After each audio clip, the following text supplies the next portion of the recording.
आज अगर राहुल जी ने आज यहाँ पर तेजस्वी जी ने और पूरे महागठबंधन से जो सफाया कराने का काम किया है, अपने दल से शिफ्ट कराने का काम किया, उनका भी वही हाल होने वाला है।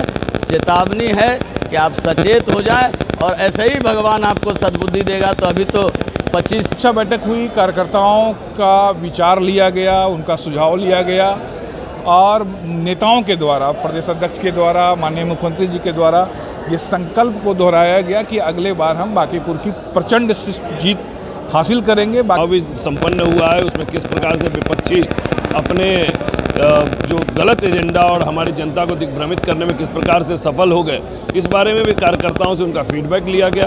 कहाँ कमी पाई गई उसको दुरुस्त किया जाएगा और पार्टी हमारी शुरू से या तो जीतती है या फिर सीखती है, तो जो कमी रही है उससे सीखने का काम।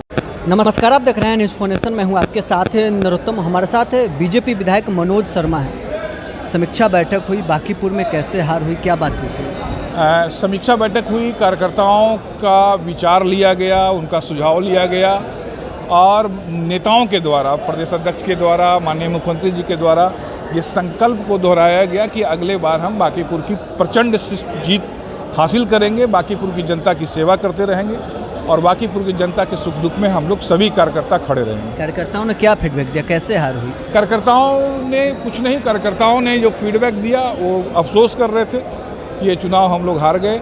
सो कार्यकर्ता ने कहा कि कहीं ना कहीं हम लोगों में कमी रह गई, हम लोगों ने अपनी बातों को जनता तक नहीं पहुंचा पाए, तो नैरेटिव करने में हम लोग पीछे रहे और विपक्ष ने एक बेबुनियाद असत्य नैरेटिव को लगातार बोल बोल कर उसको दोहराया।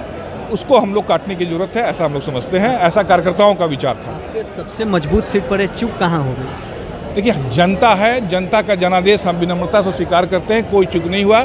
जनता का जो जनादेश है उसको हम स्वीकार करते हैं। आगे हम जन अपेक्षाओं पे खरा उतरेंगे। सवर्णों की नाराजगी थी क्या? कोई क्या, अगर केवल सवर्ण की नाराजगी होती, क्योंकि पिछड़ा की नाराजगी, ऐसी कोई बात नहीं है।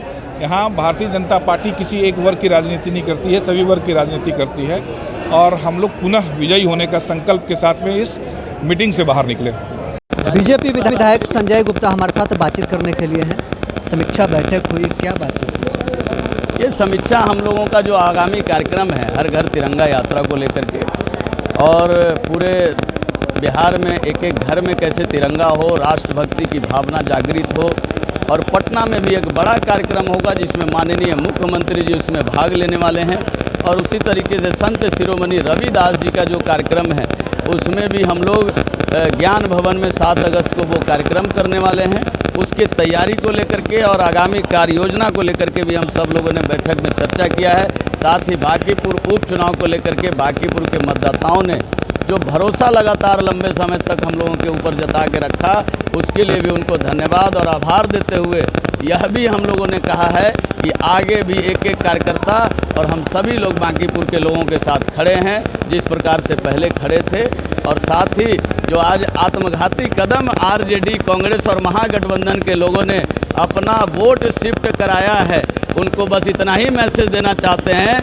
यही काम कांग्रेस ने बंगाल में किया था, तृणमूल कांग्रेस के सरकार बनाने के लिए अपना सारा वोट तृणमूल को शिफ्ट कराया, कम्युनिस्ट को हराने का काम किया था।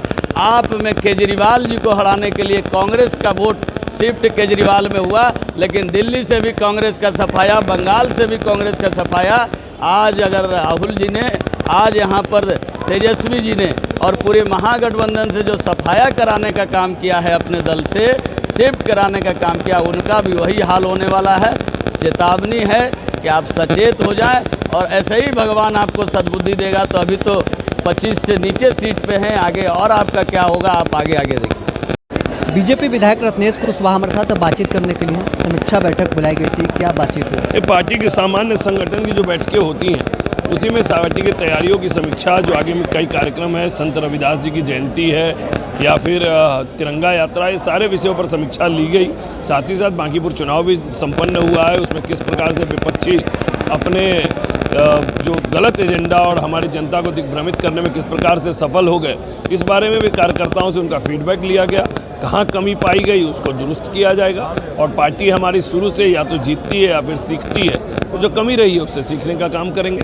क्या क्या मुद्दा कार्यकर्ता लेकर पहुंचे बांकीपुर में, कहाँ चूक हो गई? बस वही कि विपक्षी दिग्भ्रम फैलाने में सफल हो गए, अपने गलत नैरेटिव को जनता में ले जाने में सफल हो गए, उसको जनता के बीच में जाकर हम लोग दूर करेंगे। बड़ी हार आप लोग को बांकीपुर में? कोई बड़ी हार नहीं हुई है, दिग्भ्रमित करने में सफल हुए हैं। जिस तरीके से उनके संबंध में है कि लोगों को दिग्भ्रम फैलाते हैं, वो दिग्भ्रम फैलाने में सफल हुए, उसको दूर किया जाएगा। शांत किशोर अब चुनाव जीत गए, उन्होंने कहा है कि 3 महीने में बांकीपुर को हम एक बेहतर स्थान पर लेकर करके दिखाएं, स्वागत है। हम लोग सब लोग देखेंगे कि 3 महीना में क्या करके दिखाते हैं। सबका स्वागत है, विकास करें, जनता की सेवा करें। जनता ने उनको चुना है और जनता के मापदंड पर खड़े होकर दिखाएं। तेजस्वी यादव की पार्टी का जमानत जब्त हो गया, वो तो समाप्त हो चुके हैं। जो नेता विपक्ष अपने स्थापना दिवस के कार्यक्रम को छोड़कर विपक्ष में रहता हो, जो नेता विपक्ष विधानसभा का सत्र छोड़कर विपक्ष में रहता हो, स्वाभाविक है वह पार्टी समाप्त हो जाएगी। वो पार्टी समाप्त हो गई।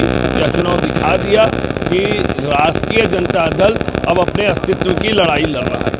आरजेडी के विधायक हैं भाई वीरेंद्र, वो कह रहे हैं कि तेजस्वी यादव के अगल बगल रहने वाले 4 लोगों को नहीं हटाया जाएगा। कोई भी पार्टी का नेता पीड़ित होगा, जो पार्टी अवसान में जाएगी, अपने समापन की तरफ जाएगी, तो कोई भी पार्टी का नेता और विधायक उससे चिंतित होगा।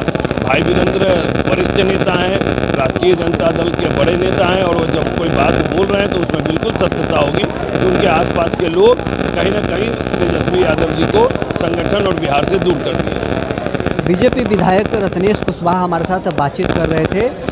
बिहार के मुख्यमंत्री सम्राट चौधरी की अध्यक्षता में आज भारतीय जनता पार्टी के प्रदेश दफ्तर में समीक्षा बैठक बुलाई गई। समीक्षा बैठक करीब 1.5 घंटे तक चली है। बैठक समाप्त होने के बाद क्या बातचीत हुई है बैठक में, रत्नेश कुशवाहा बता रहे थे।